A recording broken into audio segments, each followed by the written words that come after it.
Hey, boys and girls, Screen913 here with Claude Rebel and Dan. Did you just go by Dantos or Dantos 4? Whatever, really, I don't really mind. No, it's important. Okay, Dantos. Okay. Because, obviously numbers can be important to the name. Yeah. Actually, it was funny during the podcast, and I was like, I'm thinking about just going down to Squee, and they were like, you can't do that! What's wrong with you? Okay, so, hi, I'm sorry, I forgot we were recording. Oh, brilliant start to another brilliant Let's Play. Professionalism. Indeed. Welcome to our hot seat campaign of Medieval 2 Total War. This is going to be a very unique Let's Play. Basically, it's going to be a hot seat campaign where Claude Rebel, Dantos, Inferno Canuck, and I are going to all take turns playing different factions working together. I don't know, it's something you do in the script, right? Of the game. I've never actually set up a hot seat campaign. Yeah, you can essentially, if either of us sends you the file, it won't matter anyway. You won't need to edit anything on your end. We can just send you the file, and then whenever you load the game, you can create your own, or you can just reload it anyway. Nifty. Alright, first and foremost, let's, not continue campaign. No.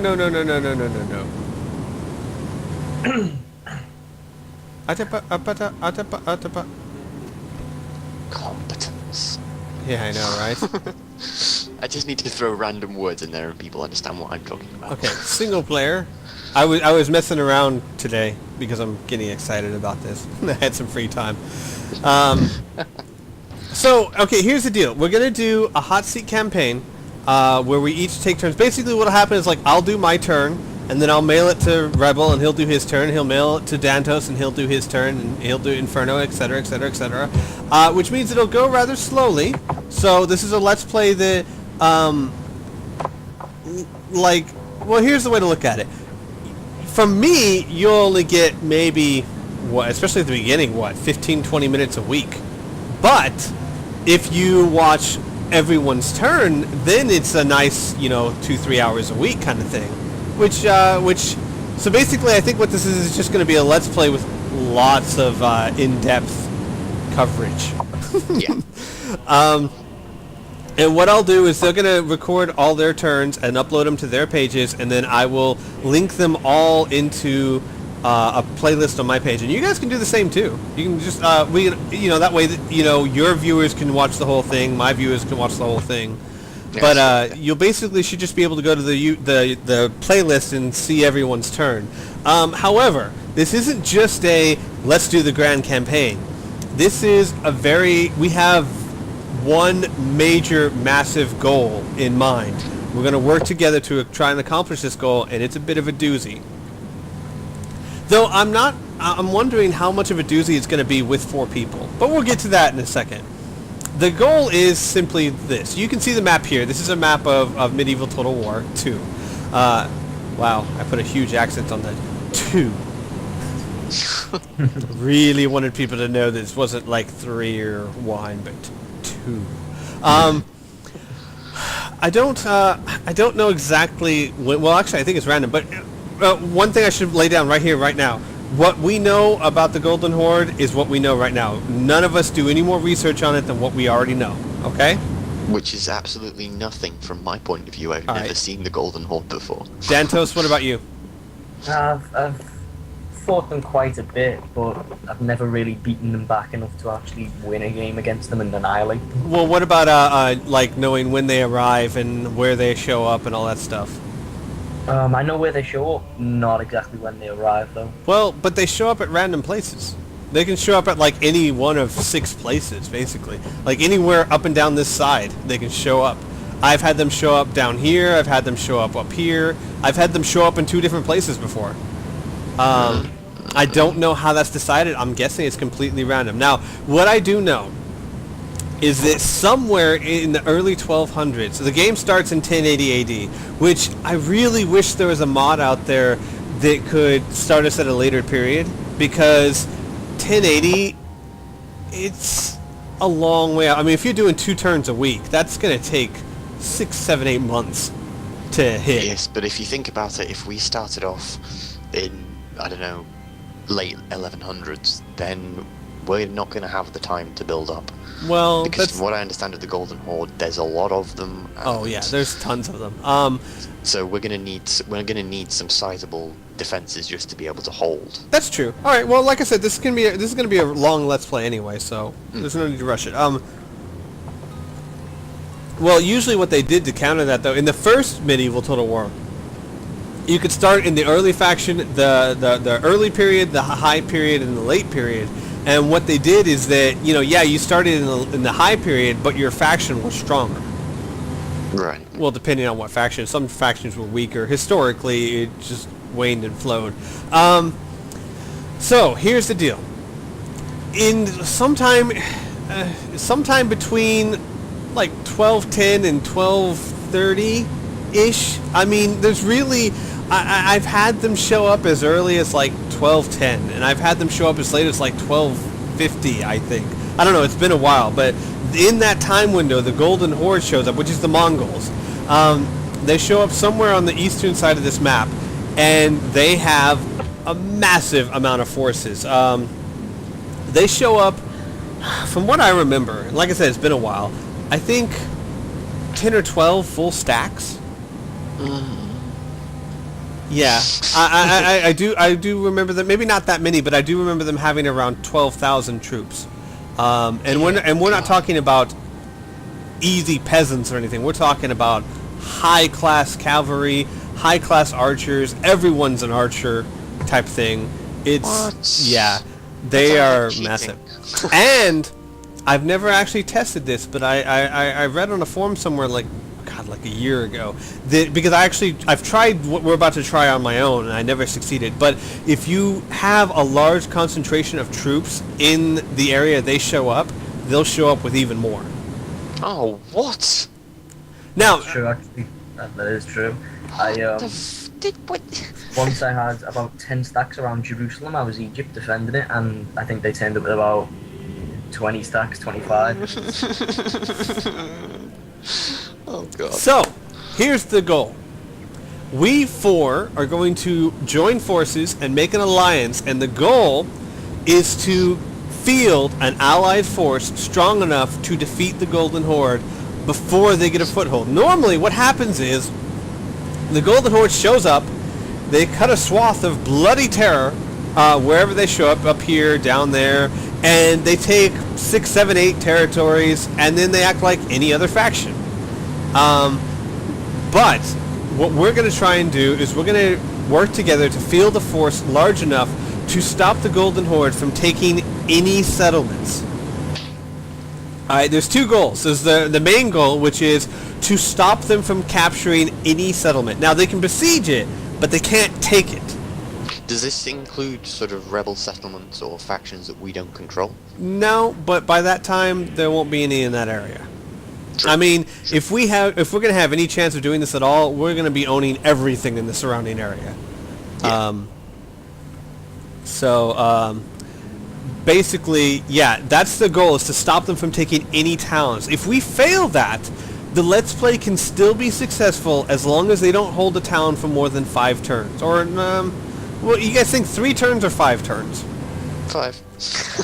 5? Okay. So, the number 1 goal should be they don't take a single settlement. The number 2 goal, if we fail that, is they don't keep a single settlement for more than 5 turns. Because the idea is we don't want them gaining a foothold. We want to conquer the Horde before they can establish a home. Yep, that sounds fun. So, a couple things we need to decide is first, what factions we're going to play as. And secondly, once we decide what factions we're going to play as, where we're going to expand, because we don't want to be stepping on each other's toes. And third, I think a big one is difficulty. Now, normally, I'm pretty sure all of us would play hard difficulty and battles on very hard. Because very hard difficulty in campaign gets a little ridiculous. Everyone's always going against you. But if we have 4 people... See, here's my thinking. one faction taking on the Golden Horde is incredibly hard. 2, 3 factions should be difficult. 4 factions, if we have the combined resources of 4 factions, I don't know. That might be easier, you know what I mean? Yeah, what you have to remember is that we will be spread out. So once the Golden Horde arrives, there'll probably be 1, maybe 2 factions who border where the Golden Horde are. But the goal is to send your forces and anticipate their arrival so that we have forces from all 4 allies waiting for them. But how do we anticipate where they arrive? We know about when they arrive, and we know about where they arrive. We know they arrive sometime between 1210 and 1230, 40-ish, and we know they arrive somewhere in these 5 territories. Okay. So what we'll do is we'll get our allied forces, like for example, maybe you concentrate all your forces up here, and Dantos concentrates his forces up here, you know what I mean? Or we'll have a mix, you know, some of my forces and your forces and their forces here. But basically the goal would be obviously to strengthen every settlement in this area to the max, and to field as many troops as we can in these areas as quick response, you know what I mean? And we can talk about, do we want to just have huge concentrations, or do we want to spread them out in a line so that wherever they are, we'll be ready for them? But whatever we do, the goal is to keep them from taking any settlements. Now, I think the trick's going to be really to have the settlements able to withstand a siege long enough for the forces to get to them. Yeah, definitely. But yeah, no, but the goal is, yeah, it's not going to be like, you know, hey, my faction's over here, and once the Golden Horde arrives, I have to move everyone over there. No, the goal is most of my forces are already going to be on the field. Right. And because if we succeed, if we're going to succeed, really the main conflict is going to take place over maybe, 10 turns? If that. I can't see, no matter how big it is, it's going to be fast and violent. Yes, it is. So, you know, whatever forces are going to take part are going to have to be there. It's not like I can start bringing forces in from somewhere else. They would probably never make it in time. So we have to, basically, I would say by 1210, we have to have what we have there. And then, of course, you know, if 1211 they're not there, okay, well, let's keep trying to prepare, but we already have what we have there. Yeah, and anything else we have is a bonus. Right. So that's what I'm thinking. And everyone in the chat, everyone who watches this and leaves comments, if there is a specific time, and I'm pretty sure there's not, don't give us any details on the Golden Horde. We already have enough. I mean, because it's not going to be fun if we know it's exactly at 12:17 they show up in this territory. No, that's not fun. No. We want to... I do know that what'll happen is you'll get a warning. You'll get a message saying, hey, there's rumors of them from the east. And then after that you have like 10 turns or something. Something like that. So what factions are you guys thinking? I'm thinking, obviously, let's go eastern factions. I mean, it doesn't make sense to go like France or Spain. That's pointless. No, that's silly. There's 4 of us. So I would have thought something like Turkey, Egypt, the Byzantine, and the Russians, probably. I thought that too at first, but the one problem I'm thinking with the Russians, they start off really weak. They have 1 territory. They have this 1 territory up here. Now, there's lots of room for them to expand into the rebel territories, but, you know, they're not going to be anywhere near as strong as Turkey, Egypt, or Byzantine when they start off. No, but that's true for the rest of the eastern factions as well. If you look at Poland, if you look at Hungary, they're still pretty weak. See, I've never played Poland or Hungary. What about maybe if someone wants to maybe start as Holy Roman Empire and just work your way east?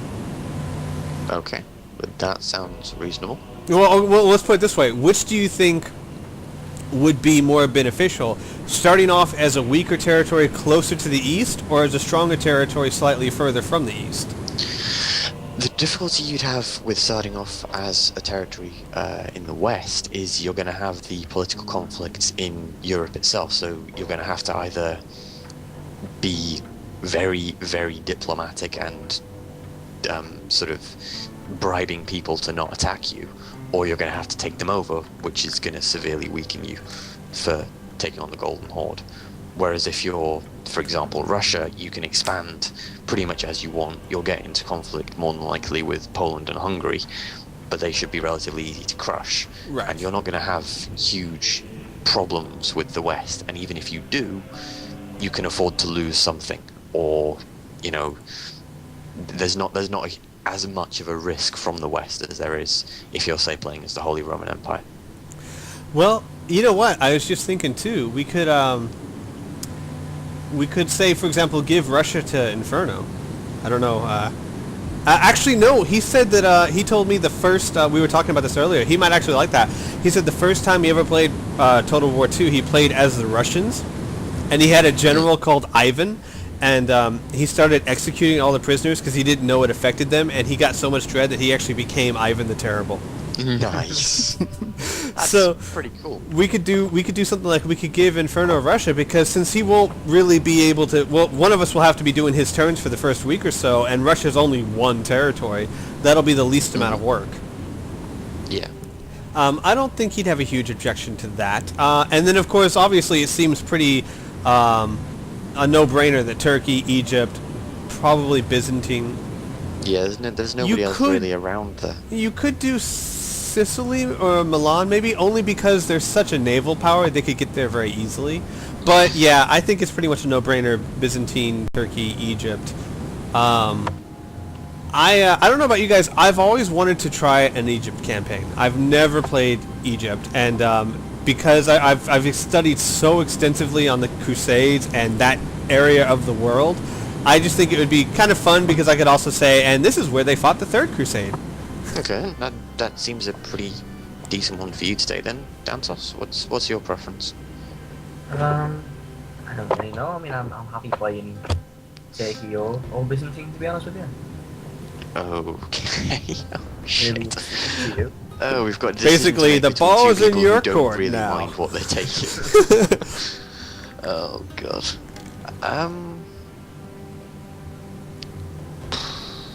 Sure, I'll take Turkey then. If Okay, I'll go Byzantine. That's fine. there we go. Okay, so next thing we have to figure out, who expands where. Obviously, we're going to need to conquer, half the known world if we're going to have a chance at doing this. Yep. Now, Egypt, part of it's a no-brainer. Egypt can expand westward and deal with the Moors, maybe push up into Spain, and that'll not only be out of your way, but to me, that's a very easy campaign, because what I always love doing in my campaigns is I love pushing forward and then stopping in an easily defensible area. In other words, where I have the least amount of fronts to protect. And look at this. This is like one front, you know? Yeah. Also, I guess I could go into the Holy Land, like down here. But see, the thing is that how much of that would I want to leave for Turkey? Or would I want to leave all of that for Turkey? You probably wouldn't need too much. If you look at the territories to your west, there's about 5 territories. No, wait, I'm counting that wrong. There's 6 territories there, sorry. There's about 6 territories to your west, which isn't too bad. And then Turkey has got, I don't know, let's say 1, 2, 3, 4, 5, 6, 7, 8 territories pretty much adjacent to it. So, you know, including islands and such, because there's an island in the middle of the whatever sea that is in there. So Turkey's got some immediate things to the south, north, and west of it, and east as well. You know what we could do? You're Turkey, right? Mm-hmm. All right, we could do something like, because I'm right there, I could take, all right, let me make sure I remember my geography. I don't know if these are the actual territories, but I would assume, okay, Jerusalem's right about here.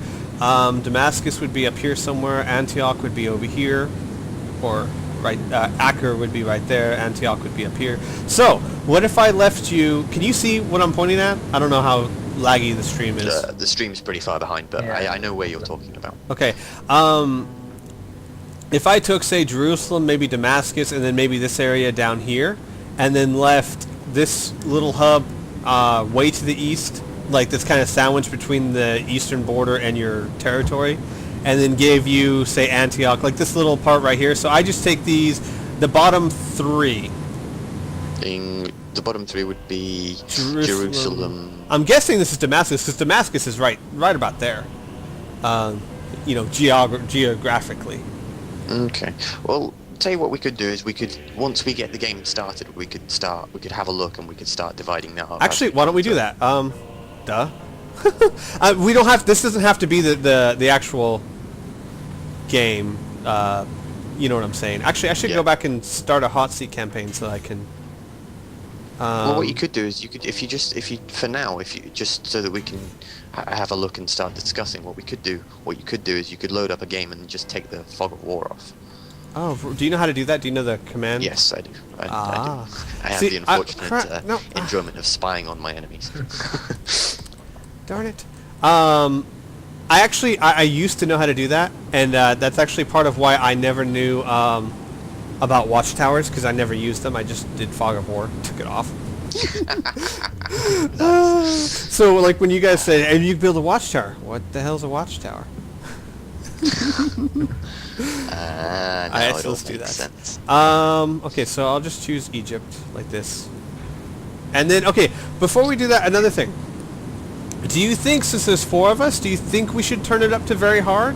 I've never done very hard. What is it? Is it basically it's just unrealistic because no one keeps peace with you, or what's the problem with very hard? Because no one likes to do very hard. The AI cheats.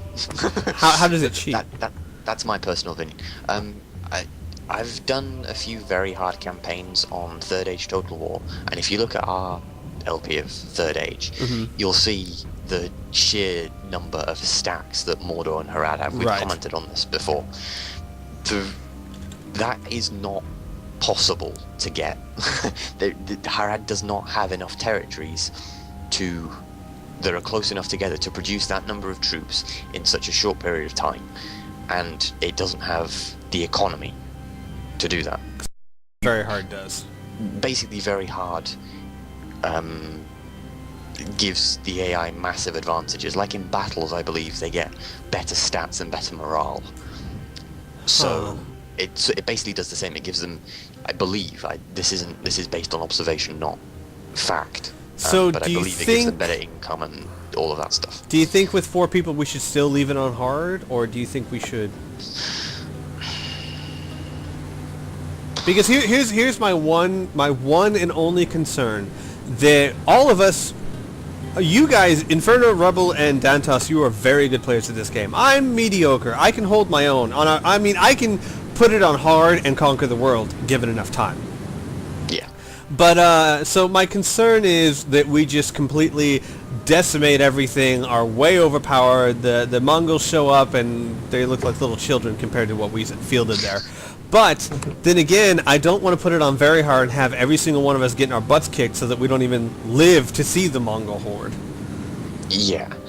I don't know. As an alliance, if we are genuinely helping each other out and, sending armies to assist and stuff, Dantos, I know you've looked into diplomacy more than I have. How does who you're allied to affect how other nations view you?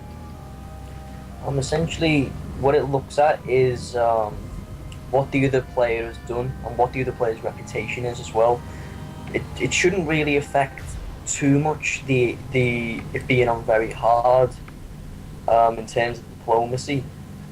The only thing I'd be worried about with it being on very hard diplomacy is that what I've found as well, on top of the whole giving it loads of troops and stuff, is it kind of targets one player or multiple players. I've only ever played very hard, but on a single campaign, and I know pretty much everyone there sort of aim for me, and every single nation attack me.